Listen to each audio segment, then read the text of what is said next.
Hello friends, welcome to seminar classes. Friends, आज मैं आपके लिए लेकर आई हूँ एनआईएस क्लास 10th का चैप्टर 1। इस चैप्टर का नाम है मेजरमेंट। तो इस वीडियो के अंदर हम इन सभी टॉपिक्स को कवर करेंगे जो मेजरमेंट के अंदर दे रखे हैं। तो मेजरमेंट के अंदर जो टॉपिक्स हम कवर करने वाले हैं, सबसे पहले तो हम करेंगे इसमें मेजरमेंट। ठीक है, मेजरमेंट की डेफिनेशन क्या होती है। मेजरमेंट के बाद आपका जो इम्पोर्टेंट है वो है कि हमें मेजरमेंट की क्यों ज़रूरत पड़ती है। तो सबसे पहले हम सिंपल इनके मीनिंग संग साथ में ही लेकर चलते हैं। मेज़रमेंट जो होता है वो होता क्या है। मान लीजिए कोई भी चीज़ को हम अगर नाप रहे हैं तो उसको हम मेज़रमेंट बोलते हैं। और अगर इसकी सिंपल डेफिनेशन निकाली जाए तो वो होगी आपकी measurement to be a counting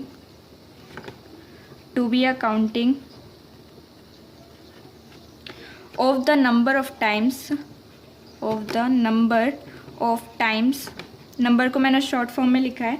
number of times a chosen scale is used. ठीक है, a chosen scale is used.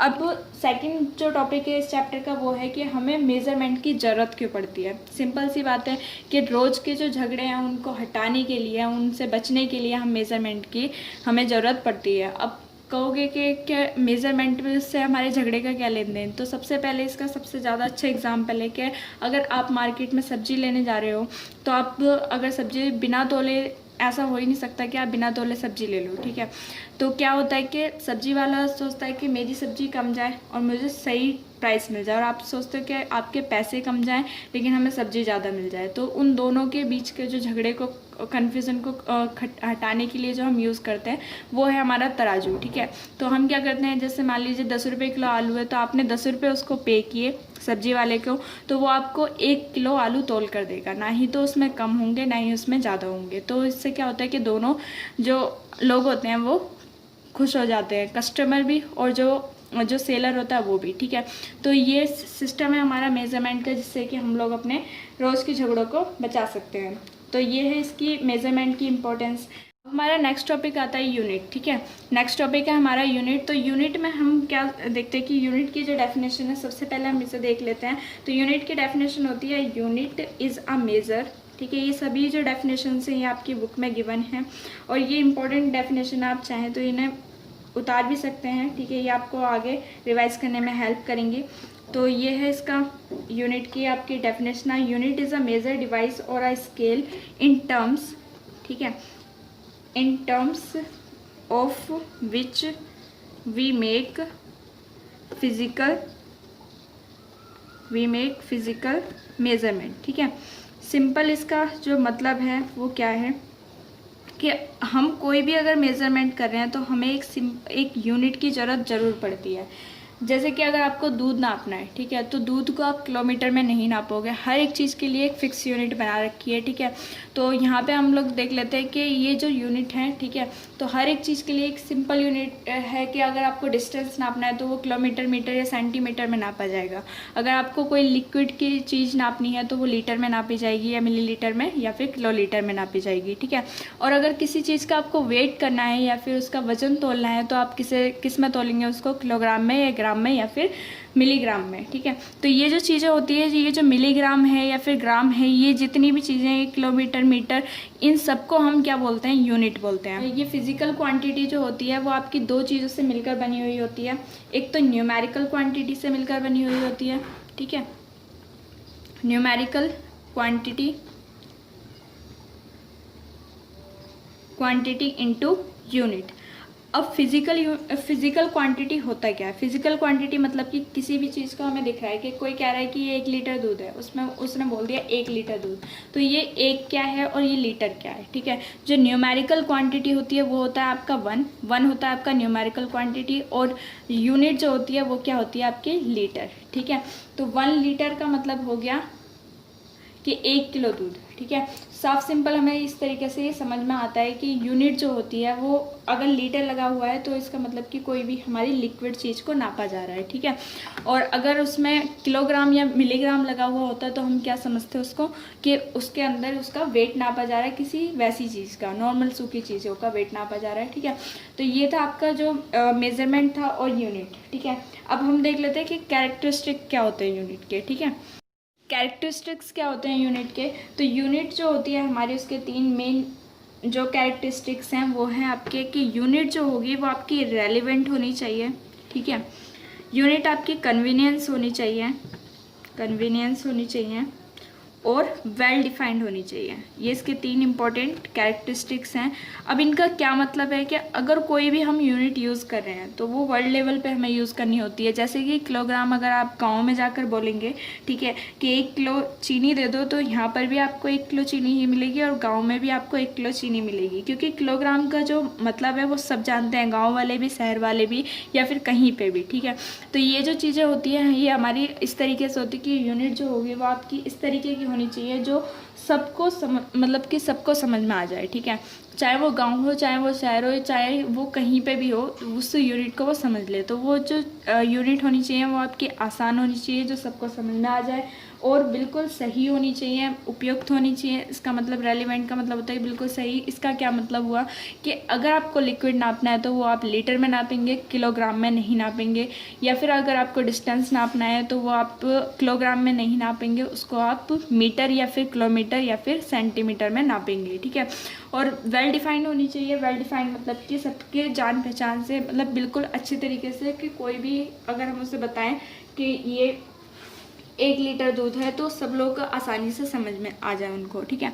तो ये है आपके कैरेक्टरिस्टिक्स यूनिट के, ठीक है। यूनिट के कैरेक्टरिस्टिक्स मेनली 3 होते हैं। यूनिट आपकी रेलिवेंट होनी चाहिए, यूनिट आपकी कन्वीनियंस होनी चाहिए और वेल डिफाइंड होनी चाहिए, ठीक है।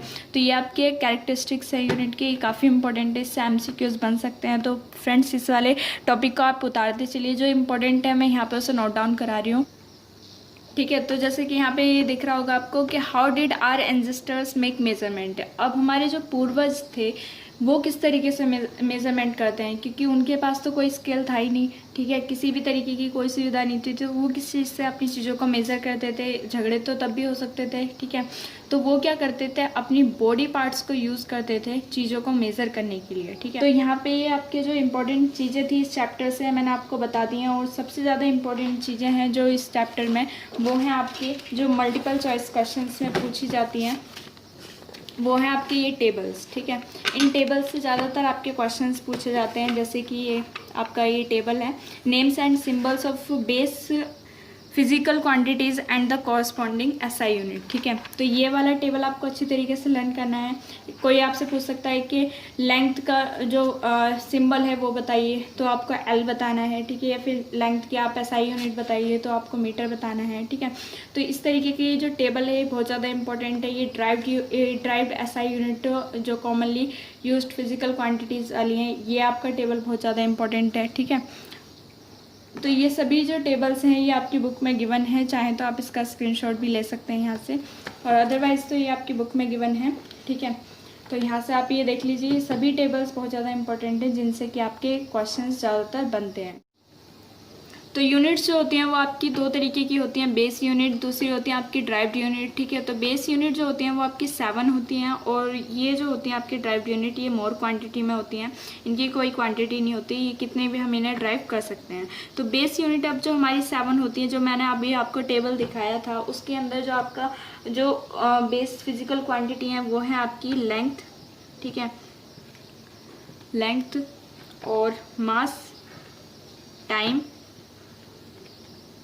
इलेक्ट्रिक करंट, ये आपकी बेस यूनिट है, इलेक्ट्रिक करंट,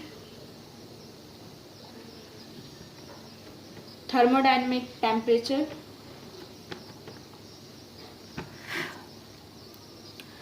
थर्मोडायनेमिक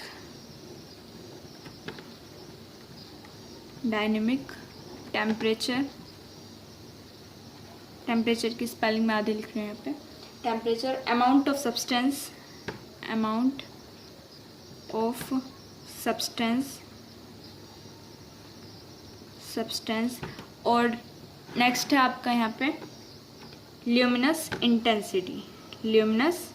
इंटेंसिटी, ठीक है। तो ये है आपकी 7 बेस यूनिट इंटेंसिटी, ठीक है।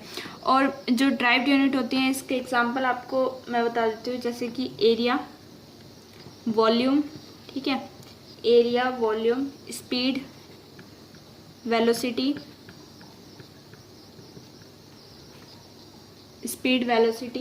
या फिर एक्सेलरेशन, ये सभी जो क्वांटिटीज़ हैं ये आपकी आ जाती हैं ड्राइव्ड यूनिट्स में, ठीक है। और ये जो है आपकी बेस यूनिट्स वो है आपकी length, mass, time, electric current, thermodynamic temperature, और यहाँ पे ये आपका अमाउंट ऑफ सब्सटेंस और ल्यूमिनस इंटेंसिटी, ठीक है। ये आपके 7 बेस यूनिट्स हैं और ये है आपके ड्राइव्ड यूनिट्स। ये और भी ज़्यादा क्वांटिटी में है, area, volume, speed, velocity, acceleration, work, density, ठीक है। इसके अंदर जो इम्पोर्टेंट टॉपिक थे बस यही थे, ठीक है। तो अब हम इनके क्वेश्चंस देख लेते हैं। ये है आपकी टर्मिनल एक्सरसाइज चैप्टर 1 की। Which of the following is not an SI unit, ठीक है। इसमें से कौन सी है जो आपकी SI यूनिट नहीं है? तो मीटर आपकी SI यूनिट है, किलोग्राम आपका SI यूनिट है, सेकंड आपका SI यूनिट है, लेकिन पाउंड जो है वो आपका SI यूनिट नहीं है। तो इसका जो आंसर होगा वो क्या होगा आपका पाउंड, ठीक है। If the mass of a solution in 10 milligram it is the same as, अगर किसी सोल्यूशन का मास 10 मिलीग्राम है तो वो कितने के बराबर होगा? तो ये आप टेबल्स की हेल्प से कर सकते हैं इस वाले आंसर को। 10⁻⁻6 gram is equals to 10 milligram, ठीक है, सॉरी माइक्रोग्राम, इसको हम माइक्रोग्राम बोलते हैं, ठीक है। क्वेश्चन नंबर 3 पर बोल रखा है indicate whether the following statement are true और false, right true for T for true and F for false, ठीक है। SI unit are arbitrary. B number पे पूछ रखा है आपसे 1 millimetre square is equals to 10⁻³ metre square, ठीक है। तो ये जितने भी यहाँ पे क्वेश्चन दे रखे हैं इनका आंसर फर्स्ट में आएगा आपका फॉल्स, सेकंड में भी फॉल्स, और थर्ड में आपका ट्रू, और फोर्थ में आपका ट्रू, ठीक है। एंड फोर्थ नंबर पे जो क्वेश्चन है वो उसमें दे रखा है आपको कि represent the following measurement by using suitable SI prefixes. तो इसमें आपके SI प्रीफिक्सेस बताने हैं इनके, ये भी आप टेबल की हेल्प से इन्हें कर सकते हैं, ठीक है। यहाँ पे ये इनका आंसर है, आप चाहें तो इसका स्क्रीनशॉट ले सकते हैं। ये काफ़ी ज़्यादा इंपॉर्टेंट क्वेश्चंस है, इनमें टर्मिनल एक्सरसाइज से आपके एग्जाम में पूछे जा सकते हैं। तो फ्रेंड्स आपको एक भी चैप्टर बिल्कुल नहीं छोड़ना, अच्छी तरीके से अपनी प्रिपरेशन करनी है ताकि आप बेटर मार्क्स स्कोर कर सकें। तो जैसे कि अब यहाँ पे दे रखा है question number 5, give the SI unit used while buying. A number पे दे रखा है सिल्क रिबन, बी नंबर पे मिल्क और पोटैटो सी नंबर पर, ठीक है। तो यहाँ पे हमें ये बताना है, इसकी SI यूनिट बतानी है कि जब हम इन तीनों चीज़ों को खरीदते हैं तो इन्हें किस किस चीज़ में नापते हैं। तो सिल्क रिबन जो होता है वो हम किलोग्राम में तो लेंगे नहीं, सिंपल सी बात है, उसे मीटर में नाप के लेंगे, ठीक है। एंड बी नंबर पे मिल्क जो होगा उसे हम मीटर में नहीं लेंगे, उसे हम लीटर में लेंगे। पोटैटोज़ जो होता है उसे हम क्या लेंगे, किलोग्राम में लेंगे, ठीक है। अब नेक्स्ट है आपका यहाँ पे question number 6, give the common unit to measure our body temperature and right it's SI unit. अब यहाँ पे एक कॉमन यूनिट बतानी है जिससे कि हम अपने बॉडी टेम्परेचर को मापते हैं या फिर मेज़र करते हैं, और उसकी फिर आपको SI यूनिट भी बतानी है, ठीक है। तो हम जो अपने बॉडी टेम्परेचर को नापते हैं वो किस में नापते हैं, सेल्सियस में नापते हैं, और उसकी जो SI यूनिट होती है वो क्या होती है, डिग्री सेल्सियस होती है, ठीक है। एंड क्वेश्चन नंबर 7 पे पूछ रखा है यहाँ पे कि what are the advantages of SI unit. SI unit की क्या क्या हमारे फ़ायदे होते हैं, एडवांटेजेस क्या होती हैं इसकी।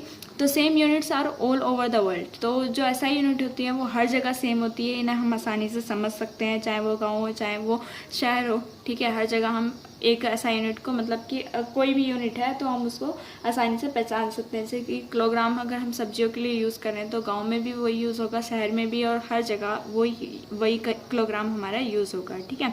It has an only one unit to a particular physical quantity, they are independent of each other, ठीक है। ये 3 पॉइंट्स हैं जो इसके इम्पोर्टेंट हैं।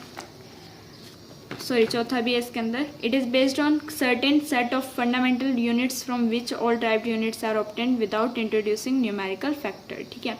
तो ये इसके 4 पॉइंट्स हैं इंपॉर्टेंट, इन्हें आप अच्छे तरीके से पढ़ लीजिएगा, इन्हें आप अच्छे तरीके से नोट डाउन कर लीजिएगा, एक कॉपी बना लीजिए आप लोग अपनी, और उसके अंदर ये जो टर्मिनल एक्सरसाइज के क्वेश्चंस हैं इन्हें आप सॉल्व करते हुए चलिए, क्योंकि टर्मिनल एक्सरसाइज के क्वेश्चंस के लिए या तो आपको गाइड खरीदनी पड़ेगी या फिर आप अपनी बुक में इनके कुछ ऐसे आंसर्स यहाँ पे दे रखे हैं जो आपकी जो NIS की तरफ से बुक दी गई है उसके अंदर ये आंसर नहीं है। तो यहाँ पर मैं आपको जो भी आंसर दिखा रही हूँ उनके आप फोटो क्लिक करते चलिए और एक कॉपी में नोट डाउन कर लीजिए, ठीक है। ये आपको आगे एग्जाम में हेल्प करेंगे। तो फ्रेंड्स अगर ये वीडियो आपको पसंद आई हो तो इसे लाइक कर दीजिएगा और अपने दोस्तों के साथ इसे ज़रूर शेयर कर दीजिएगा, क्योंकि NIS के जो लेक्चर्स हैं वो बहुत ही कम हैं। तो मैं कोशिश कर रही हूँ कि ज़्यादा से ज़्यादा यहाँ पे ये NIS क्लास 10th के 12th के लेक्चर्स को अपलोड करूँ। तो फ्रेंड्स मुझे सपोर्ट कीजिएगा ताकि ज़्यादा से ज़्यादा बच्चों की यहाँ पे हेल्प हो पाए। तो अपने दोस्तों के साथ और बाकी लोगों के साथ इसको शेयर कीजिएगा, ठीक है।